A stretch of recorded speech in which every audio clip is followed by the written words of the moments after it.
Noël arrive à grands pas. Et il y a un cadeau qui s'offre tous les ans, du chocolat. Tablettes, papillotes, bonbons.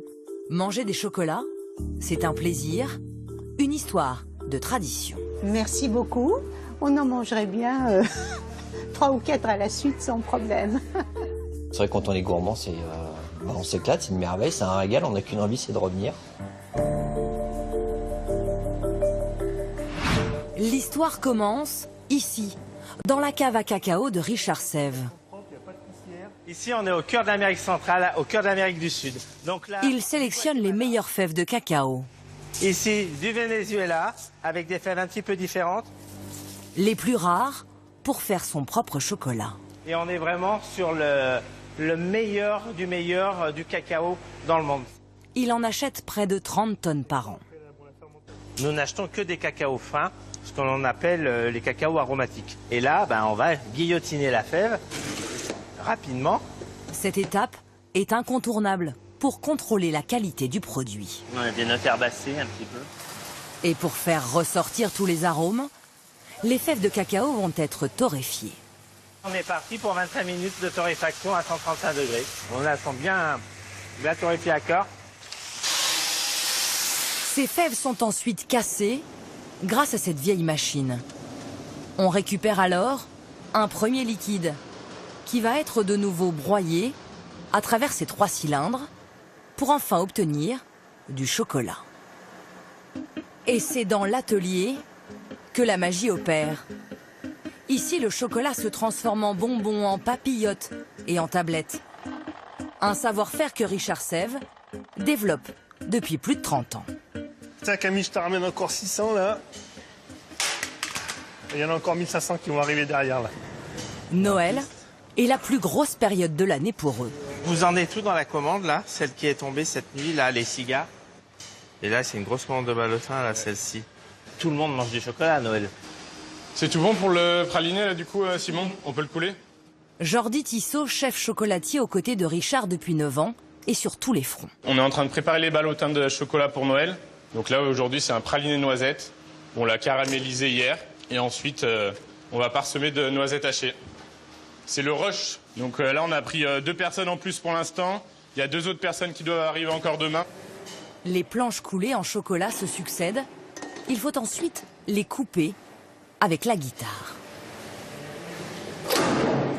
Mais la star de la maison, c'est lui, l'ourson en guimauve. Dans la plus pure tradition, les oursons sont moulés directement dans cette poudre blanche d'amidon de blé. Maintenant, il va lisser son amidon pour avoir un moule parfait. Et ensuite, à l'intérieur de ce moule, Alexandre, il va emprunter ses oursons avec cet outil. Ce sont des empreintes en plâtre. Une technique ancestrale utilisée en confiserie, découverte lorsqu'il était apprenti. Mon maître d'apprentissage, qui avait plus de 70 ans, lui faisait déjà toutes ses liqueurs, ses guimauves dans de l'amidon. Et moi, j'ai gardé ces techniques. Encore? Chaque empreinte va être remplie de guimauve. Plus c'est généreux, mieux c'est. La maison en confectionne 1500 par jour, 80 000 par an. Maxime, t'es dispo? Faut qu'on enchaîne les oursons, là. Tu mettras bien la tête en premier. Hein. En quelques heures, ces oursons en guimauve ont durci. Et c'est le moment de les recouvrir totalement de chocolat. Et pour plus de gourmandise, 2 fois de suite. Cet ourson bien dodu, c'est elle, Gaëlle Sève, la femme de Richard, qui l'a imaginé et dessiné. Moi, quand je dessine, j'ai envie de transmettre une émotion. Et là, c'était l'envie que les gens retombent un peu dans l'enfance. Je crois que les gens ont besoin de ça. Elle a fait les Beaux-Arts de Saint-Étienne. Aujourd'hui, elle crée tous les moules en silicone de la maison. Là, on a la bûchette ourson.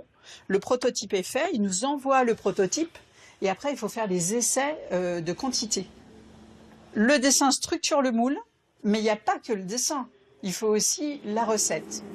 La recette, c'est ici, dans l'atelier pâtisserie. Une mousse au chocolat noir sur un biscuit et un croustillant praliné. Ces bûches, une fois démoulées, Raphaël Fayolle, un des chefs pâtissiers de la brigade, les recouvre une dernière fois de chocolat noir. J'ai floqué pendant 5 heures, à peu près. Et jusqu'à Noël? Ouais, c'est ça, ouais, tous les jours, ouais, jusqu'à Noël, ouais. Beaucoup de choses à floquer, ouais. 20 000 bûches vont être préparées pour les fêtes. C'est presque pratiquement terminé. Et vous voyez comme elles sont bêtes, ces bûches avec cette famille d'oursons. Vous avez vu le bébé là qui est sur le ventre du papa avec la maman. Une histoire de famille qui résonne. Après le père et la mère, il y a le fils. Le chocolat, Arthur Sève est tombé dedans quand il était petit. Depuis 3 ans, il filme tous les jours la fabrication des gâteaux pour alimenter les réseaux sociaux. Les reliefs sont devenus une famille d'oursons blottis les uns contre les autres en train de s'endormir. On a mis exactement 8 mois à imaginer cette bûche puis à faire 4 prototypes différents pour arriver au moule parfait.